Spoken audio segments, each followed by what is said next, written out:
Bismillahirrahmanirrahim. Assalamualaikum warahmatullahi wabarakatuh.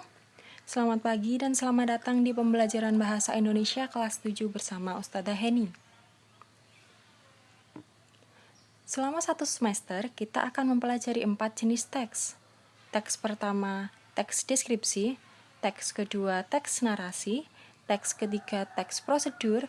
Dan teks keempat, teks laporan hasil observasi. Dua teks pertama akan dijadikan sebagai bahan PTS dan dua teks terakhir akan dijadikan sebagai bahan PAS. Masing-masing teks ini akan kita pelajari dalam kurun waktu yang berbeda karena masing-masing teks memiliki tingkat kerumitan berbeda-beda. Untuk lebih jelasnya, silakan kalian cek di rencana pembelajaran yang sudah Ustadzah kirimkan di grup WA berupa foto. Baik, masuk ke materi.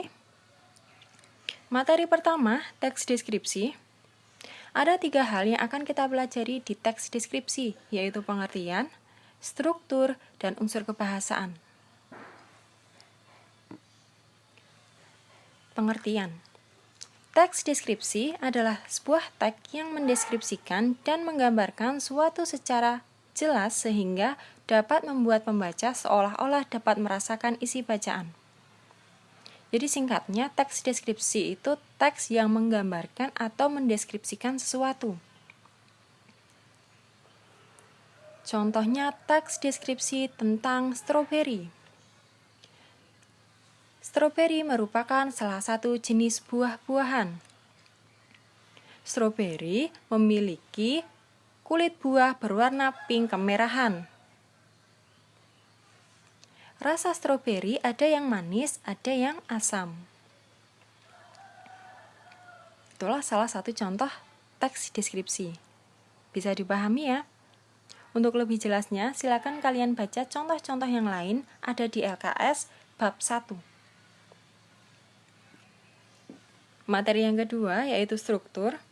Struktur teks deskripsi itu ada 3, yaitu identifikasi, definisi atau klasifikasi, dan deskripsi.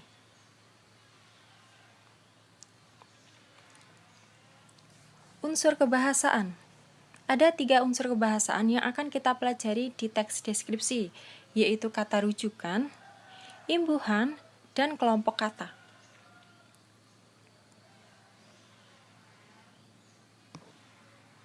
Masuk ke kata rujukan.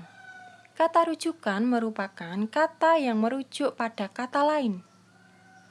Contoh kata yang menyatakan rujukan yaitu kata ini, itu, dia, mereka, kita, kamu, kami, aku, saya, di sana, di sini, dan lain-lain.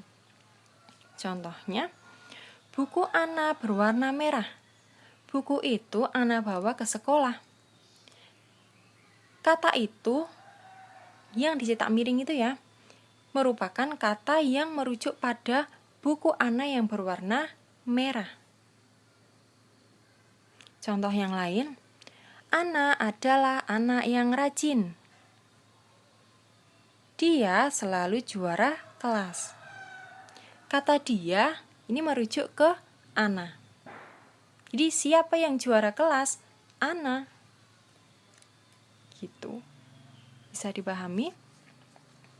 Lanjut ke unsur kebahasaan yang kedua yaitu imbuhan. Imbuhan itu dibedakan menjadi 3, yaitu awalan, sisipan, dan akhiran. Nama lainnya prefiks, infiks, dan sufiks. Masuk ke awalan. Awalan atau prefiks dibagi menjadi 8, yaitu me, di, ke, ter, pe, per, se, ber. Kalau untuk imbuhan-imbuhan yang lain itu turunan dari ke-8 imbuhan ini. Contohnya, membaca. Awalannya me mendapatkan kata dasar baca. Jadi membaca. Meskipun ini awalannya mem, tapi dia termasuk ke awalan me, karena mem itu merupakan turunan dari me. Begitu.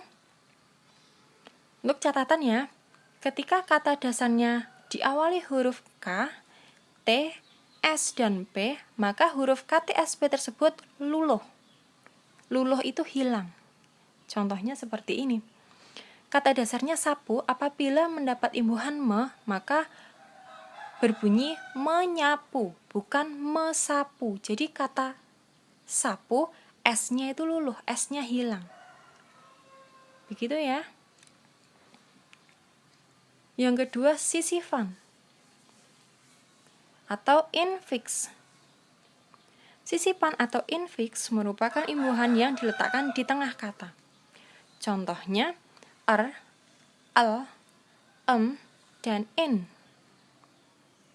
Contoh penggunaannya pada kata gerigi. Kata dasarnya itu gigi, di tengah-tengah kata itu disisipi jadi gerigi. Ketiga, akhiran atau sufiks. Akhiran atau sufiks merupakan imbuhan yang diletakkan setelah kata dasar.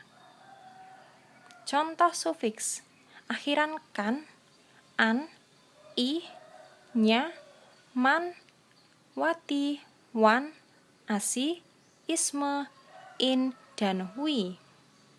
Berikut merupakan contoh penggunaan akhiran. Kerjakan.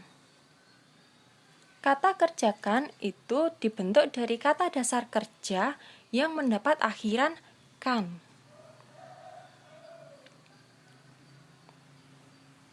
Unsur kebahasaan yang ketiga, kelompok kata atau frasa. Kelompok kata atau frasa merupakan kumpulan beberapa kata yang menduduki satu fungsi. Masih ingat jenis-jenis fungsi? Fungsi itu ada fungsi subjek, predikat, objek, dan keterangan. Contoh kelompok kata. Kita lihat di kalimat pertama ya. Ayah membeli buah duku.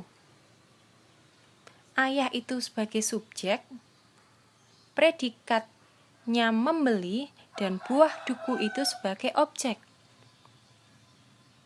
Subjek di sini terdiri dari satu kata, membeli terdiri dari satu kata, buah duku itu ada dua kata buah dan kata duku. Karena kedua kata ini menduduki satu fungsi yang sama, yaitu fungsi objek, maka buah duku ini disebut sebagai frasa. Contoh kedua, aku mencuci baju baru. Subjeknya aku, predikatnya mencuci, objeknya baju baru. Aku itu berupa satu kata, mencuci satu kata, dan baju baru itu dua kata. Kata baju dan kata baru yang menduduki satu fungsi yang sama, yaitu fungsi objek. Maka baju baru di sini bukan disebut kata lagi, tapi dia disebut sebagai frasa. Begitu. Baik, cukup sekian materi yang Ustazah sampaikan. Untuk lebih lengkapnya, silakan kalian baca materi di bab 1. Karena yang Ustazah sampaikan melalui video ini hanya poin-poinnya saja. Terima kasih atas perhatian kalian. Wassalamualaikum warahmatullahi wabarakatuh.